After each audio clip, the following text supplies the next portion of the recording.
है कि कांग्रेस के जो कैंडिडेट है उन्होंने अपने स्तर पर खुद जितनी मेहनत की है वो उस पर है, पार्टी स्तर पर जो उनको मदद मिलनी चाहिए थी वो शायद नहीं मिली और उसी का नतीजा है कि जो एग्जिट पोल के जो नतीजे या जो उनके परिणाम सामने आ रहे हैं सबसे बड़ा फैक्टर कौन सा रहा जो दिल्ली में काम किया?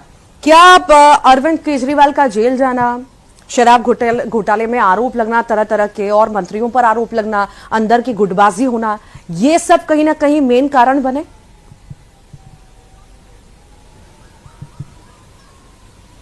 बिल्कुल, देखिए भाजपा ने इसी को मुद्दा बनाया है, भ्रष्टाचार, और अरविंद केजरीवाल समेत तमाम उनके जो बड़े नेता थे वो जेल गए और इसी चीज को लोगों पर उन्होंने ज्यादा प्रमुखता से या ये भी कह सकते हैं अशरफ कि शायद या ये भी कह सकते हैं अशरफ कि शायद अरविंद केजरीवाल जेल गए तो पार्टी शायद कमजोर हो गई, जो शायद सपोर्ट मिलना चाहिए था, गाइडेंस मिलना चाहिए था, वो नहीं मिल पाया, और अरविंद केजरीवाल के जेल जाने के बाद अंदरूनी गुटबाजी शुरू हो गई, उस वजह से भी ऐसी स्थिति बनी।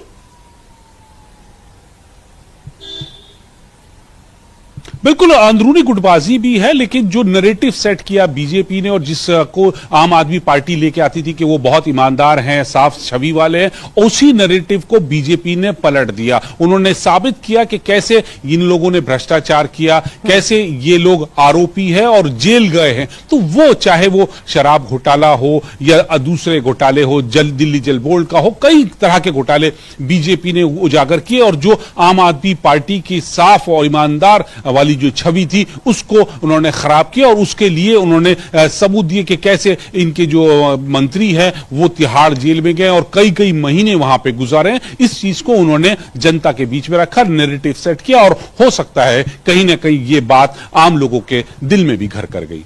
जी वाकई और ये तो घर कर गई, पर यहाँ पर ये भी हमने देखा कि बीजेपी ने जितना ज्यादा एक्टिवनेस यहाँ पर दिखाई और इतनी सारी रैलियां की, चाहे वो पीएम ने की हो, गृह मंत्री ने की हो, राष्ट्रीय अध्यक्ष ने की हो, योगी आदित्यनाथ ने की हो, इसका भी बहुत अच्छा खासा असर हमने अशरफ देखा है।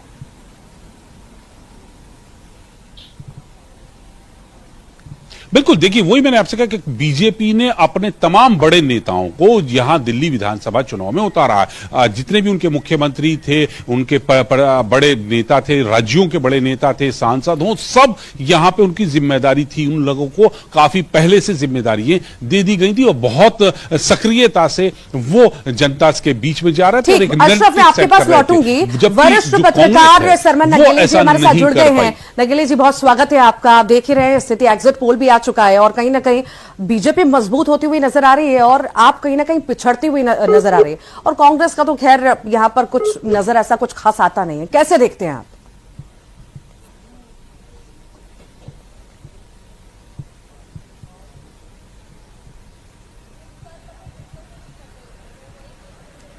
नगेली जी, आपको मेरी आवाज मिल पा रही है?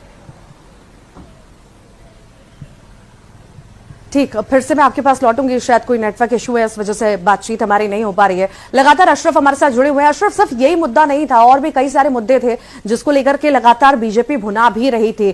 चाहे सेफ्टी का अगर हम बात करें, सेफ्टी को लेकर लगातार बातें उठती रही हैं दिल्ली में, और इसको लेकर के एक दूसरे पर आरोप, चाहे बीजेपी आप पर आरोप लगाए, चाहे आप बीजेपी पर आरोप लगाए, पर यहां पर हल इसका निकलता हुआ दिखाई नहीं दिया। अशरफ, बिल्कुल, देखिए जो महिला सुरक्षा की बात थी तो वो तो थी, लेकिन इसके लिए हमेशा से यहाँ पर आम आदमी पार्टी की जो थी वो पूरी तरह से ये मुद्दा केंद्र सरकार के पाले में डाल देती थी, क्योंकि जो लॉ एंड ऑर्डर की बात है वो केंद्र सरकार के पास है। जबकि यहाँ पर दूसरा एक जो मुद्दा था प्रदूषण का था, यमुना की सफाई का था, वो जो था उसको बीजेपी ने और अच्छे से यहाँ पे भुनाया है। प्रदूषण उसी का जस का तस बना है, यमुना उसी तरह से गंदी हुई हुए। लगातार यमुना में जी आप तस्वीरें देखते हैं कि कैसे झाग है उसमें, चाहे वो छठ पूजा के दौरान की हो या उसके बाद की स्थिति हो। तो ये मुद्दा जो है वो बहुत आम लोगों के दिलों में है, उनसे जुड़ा हुआ है, क्योंकि यमुना से आस्था का मामला जुड़ा होता है। तो वहां कहीं ना कहीं लोग बाग यकीन करते हैं, क्योंकि 10 साल से पिछले अरविंद केजरीवाल को मौका दिया जा रहा था और उन्होंने कहा था कि हम 5 साल में यमुना को साफ कर देंगे, यहां पर बोटिंग होगी, जबकि ऐसा कुछ नहीं हो पाया। तो ये चीज जो है वो नहीं कर पाए। तो और बीजेपी ने इसको खूब अच्छे से भुनाया, जनता के बीच में रखा, उनके भ्रष्टाचार की बातें रखी, उनके झूठे वादों की बात रखी। तो जो नैरेटिव उन्होंने बीजेपी ने सेट किया उसकी तरफ जो मतदाता हैं वो उनका रुझान बढ़ा, उन्होंने यकीन किया और उसी का शायद नतीजा ऋतु के जो एग्जिट पोल के नतीजे आ रहे हैं वो भाजपा के पक्ष में आ रहे हैं और आम आदमी को थोड़ा झटका लगता नजर आ रहा है। हालांकि जितनी सीटें 32 से 37 सीटों के पर आम आदमी को दिखाया जा रहा है और 35 से 40 में भाजपा है, तो ज्यादा फर्क नहीं है इन सीटों को भी अगर आप देखें एग्जिट पोल के तो 3 सीटों का। लेकिन ये है कि हां भाजपा के पक्ष में वोट ज्यादा हुआ है और एक ट्रेंड रहता था जैसा कि जब मतदान ज्यादा होता है तो उसका मतलब यही है कि जनता सत्ता परिवर्तन चाहती है। और इस बार भी जो 5 बजे तक के आंकड़े हमारे पास हैं वो साफ बता रहे हैं कि 2020 से 3% ज्यादा मतदान हुआ है, तो यानी ये सत्ता परिवर्तन की तरफ है। ऋतु ठीक ठीक ठीक। सरमन नगेली जी हमारे साथ जुड़े हुए हैं, वरिष्ठ पत्रकार हैं। सरमन जी, आपको मेरी आवाज मिल पा रही है? मिल रही जी, जैसी तस्वीर अभी हम देख रहे हैं, कहीं ना कहीं बीजेपी को बढ़त मिलती, आप पिछड़ती हुई नजर आ रही है, किस तरह से देखते हैं? देखिए, जिस तरह से देश के प्रधानमंत्री माननीय नरेंद्र मोदी जी और गृह मंत्री अमित शाह जी और जेपी नड्डा जी जो चुनाव जीतने की रणनीति पर काम करते हैं, वो उनकी लगातार रणनीति सफल होती दिख रही है। चाहे मध्य प्रदेश के जो या राजस्थान या दिल्ली के चुनाव हुए, अभी महाराष्ट्र के चुनाव हुए, फिर लोकसभा चुनाव में, तो लगातार उनकी रणनीति सफल हो रही है। और अभी तो उनका एक अच्छा एक माहौल चल रहा है पूरे देश में, तो जो अभी रुझान आ रहा है उस रुझान के अनुसार तो कह सकते हैं एक जो आपका एग्जिट पोल है कि उनकी सरकार बनती हुई दिख रही है। लेकिन मेरा यहाँ ऋतु जी एक दूसरा मानना है। मैं चूंकि ओपिनियन पोल और सर्वेक्षण और भारतीय चुनावी सर्वेक्षण पर थोड़ा सा स्टडी कर रहा हूँ, मैं लंबे समय से कर रहा हूँ, कुछ काम भी चल रहा है मेरा किताब का। जाने माने लेखक निक मून ने अपनी पुस्तक opinion poll history theory and practice में लिखा है कि जनमत सर्वेक्षण अच्छे या बुरे के लिए लोकतांत्रिक प्रक्रिया में अंतर्गुंफित होते हैं।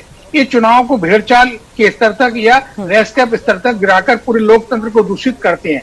मेरा मानना है कि मत सर्वेक्षणों के चुनाव अभियान और वास्तविक मतदान पर पड़ने वाले प्रभावों की जांच होना चाहिए। यह सवाल इसलिए उठता रहा है कि पारदर्शिता इनमें का पहलू नहीं होता है, एकदम विपरीत नजर आते हैं।